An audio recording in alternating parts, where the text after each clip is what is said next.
flower friends, it's Nicole from Flower Hill Farm, and the video you're about to watch is all about furnace failure. And in the beginning of this vlog, I mentioned a road trip to New Hampshire. I'm gonna have to show you guys that at a later date, but that's all about some doors, some antique doors that we went and picked up at this amazing place in New Hampshire. So that video is coming up, but I do briefly mention it. And I wanna tell you guys that if you missed the vlog earlier this week, all about planting coleus and naming the new greenhouse, you'll want to check that out. The title might be a little deceptive, but it's about what I'm going to be referring to the greenhouse that we put up in Grandpa's memory. So if you missed that vlog, check it out. I'll post the link right here. But in the meantime, let's get back to furnace failure, and I'll check in again after you watch these clips. I just got back from our road trip to New Hampshire, and it's 10 o'clock at night, and I just came up to the nursery to check to see if anything needed water. And I was debating whether or not I wanted to come up here tonight or just wait the 12 hours because I was gonna come up here first thing in the morning. Well, it would be 10 hours, but I said, you know what, let me just go and check, make sure none of the plug trays dried out, just give everybody a drink. I am so grateful that I did because I finished watering in number one and I came into the second greenhouse and I was really cold.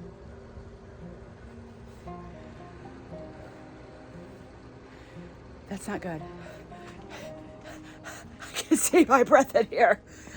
It's 36 to 38 degrees according to the thermostat. And my heater, that big mambo jumbo on the wall, is not kicking on. So I've tried out a couple things that sometimes it could be.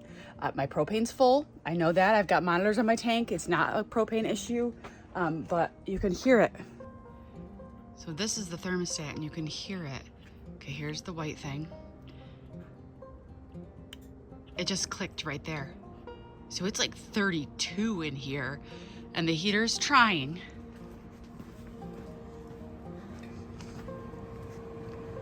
Like it's trying, I hear it trying to turn on, it's just not. So Brad's on his way up here with our mini heater, the DeWalt, and we're gonna run that, get it warm in here.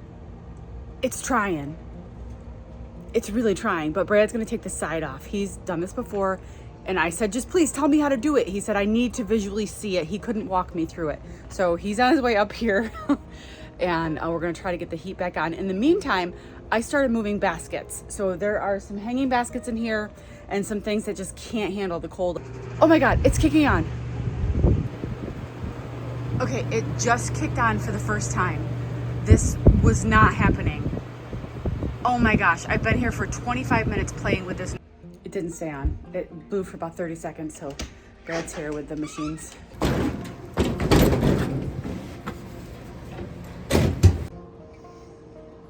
Kicked off. It's trying again.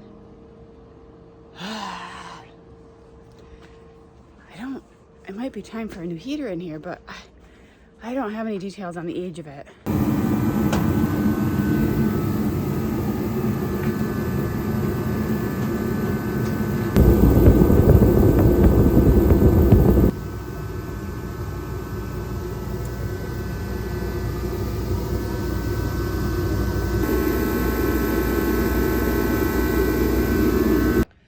Unfortunately, this isn't a night where I can just let it go because it currently is 18 degrees outside and temperatures are going to drop a little bit cooler than that. So can't do it. The plants that are close right now to the plastic are in danger.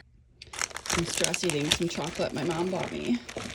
She got these. I don't know what they are. They're like Mallow Mars. I don't know. They're pretty good. Not a bad price.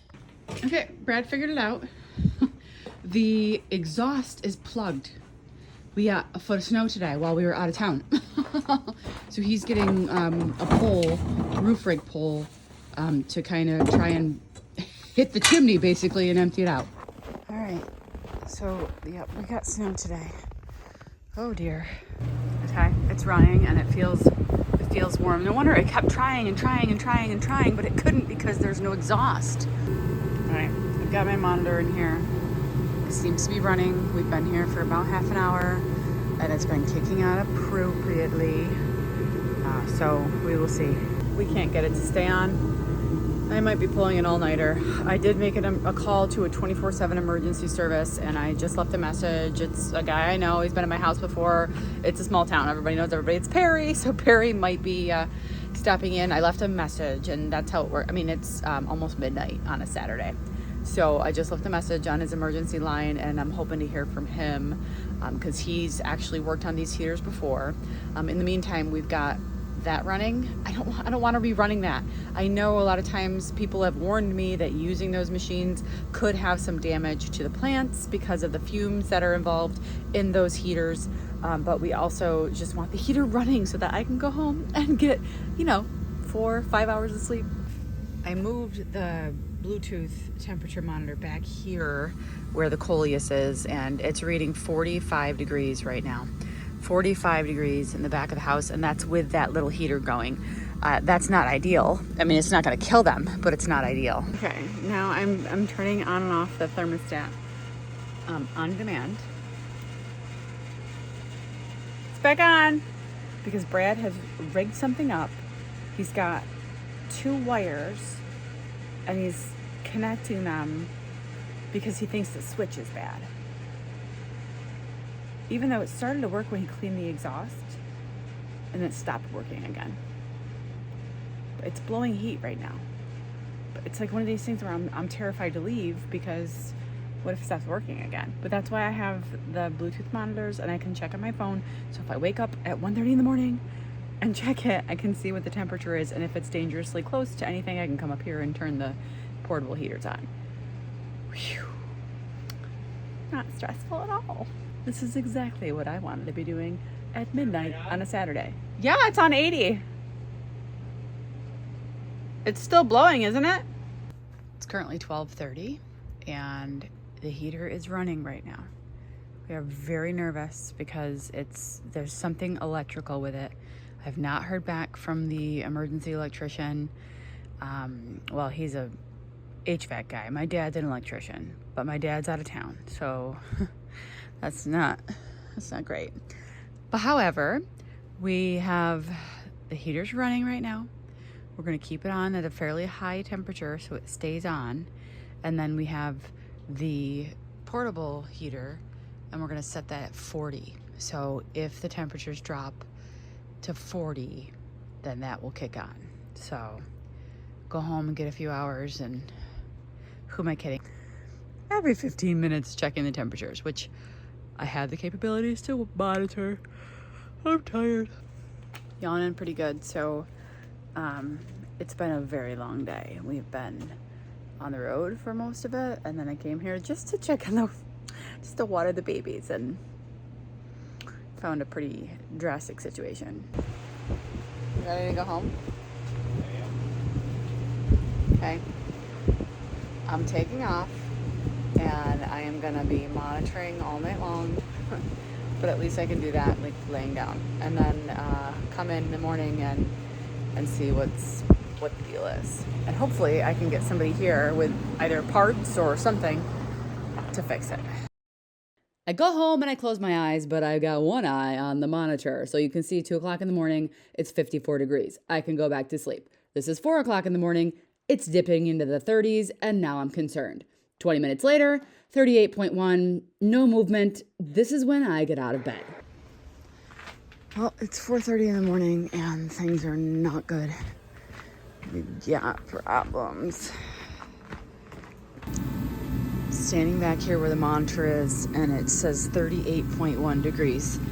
The problem wasn't that the heat wasn't working, it was that the heater was set too low, so that it was getting too cold up here before that would kick on. So I think now that I've got the backup heater, now that I have the backup heater running, I think I'm good to go back home and go to bed. Okay, back here, 8 o'clock this morning, and everything looks good. The backup heater stayed on and kept the house about 55, and now the sun is out and it's starting to really warm up in here. Oh my gosh. Hey guys, it's day 2. Is it day 2 or day 3? I've lost count of actually having the heater broken in here. Brad did end up ordering a part. It's supposed to be here tomorrow. Unfortunately, I have noticed some death in the form of some coleus, but the majority of them look okay. But this house has a lot of drafts. You can see this is where they were. It's like mush down there. So a lot of these are perfectly fine, but I can feel cold air right there. I can see outside in some of the houses. Like this is the one that needs renovation. Like that's outside. So it's very cold in some spots. I can actually see cold damage on this one. A little discoloration, this one too. But these should grow out of it. That one was completely dead. This one was completely dead. So it's very random, but the temperature must have dipped in a couple spots. This is where I have the temperature monitor because I knew this was going to be a colder spot. But according to that, it didn't get below maybe 36, 35. So just dangerous enough. But I definitely can see cold damage. But for the most part, I lost probably 10 coleus, which it totally could be worse. Pansies are like, I didn't care at all. And then I have perennials, and those are all perennials over there, and they didn't care either. They actually probably enjoyed the cooler temperatures. But these pansies, I feel like they've doubled in size since we planted them just last week. No damage to the begonias. These are the Fragrant Lemon Falls ones that my cousin Cindy planted when she was here. And they're looking good. So we ended up having multiple purchases to fix this machine. Now I did call, like I said earlier in the video, I called my local heating and furnace people. They told me they don't work on propane. My husband is verified genius. He used to actually build these machines, so he definitely knows what he's doing. So he ended up going meticulously removing parts from the heater in the 4th greenhouse, seeing if any of them worked. Turns out he ended up replacing the gas valve, $250 part. They had it overnighted, and he put the gas valve in, and it worked for about 20 minutes. And then the circuit board was fried. It just was bzz, done, which he thought might be happening because the temperature, like the actual exterior temperature of the heater, was going up, and he's watching it and he's monitoring it with the heat gun to shoot and see what the temperature is. So he ordered a circuit board, which was another $200, and that actually took 2 days to come in. But when that came in, he replaced that, and the heater has been working better than it's ever worked before. We actually have no idea how long the heater wasn't working because we had some mild temperatures, but I'm guessing that it wasn't functioning properly for at least a week, and we just never noticed. Now we have a plethora of extra parts just in case something goes wrong because, you have to be prepared at any moment for this. And that was $450 that I didn't have in my budget. I honestly, guys, the amount of money that I have to spend to start the season, we're in the hole, like big time. So having emergencies like that is never a good thing. Honestly, my husband paid for those parts out of his own pocket because I just can't swing that right now. We do plan on, when money starts to come in, actually getting a backup heater. A lot of my mentors actually said that they have backup heaters. So it's really a good thing to have that because there's so much inventory here that one cold night and one broken heater, it could really devastate my season. Okay, well now, so furnace failure is solved. Thank God for my husband. He is absolutely amazing and knows how to fix anything. Stay tuned for that vlog all about the road trip to New Hampshire to pick up antique doors. I'm so excited about these new doors, and they're not going to be going in here. They're going to be going in a new retail space when eventually that gets built. Anyway, so stay tuned for that. Today, my mom is coming up and my brother's girlfriend, Alicia, is coming up, and we are going to have a planting party. And my sister probably is coming too.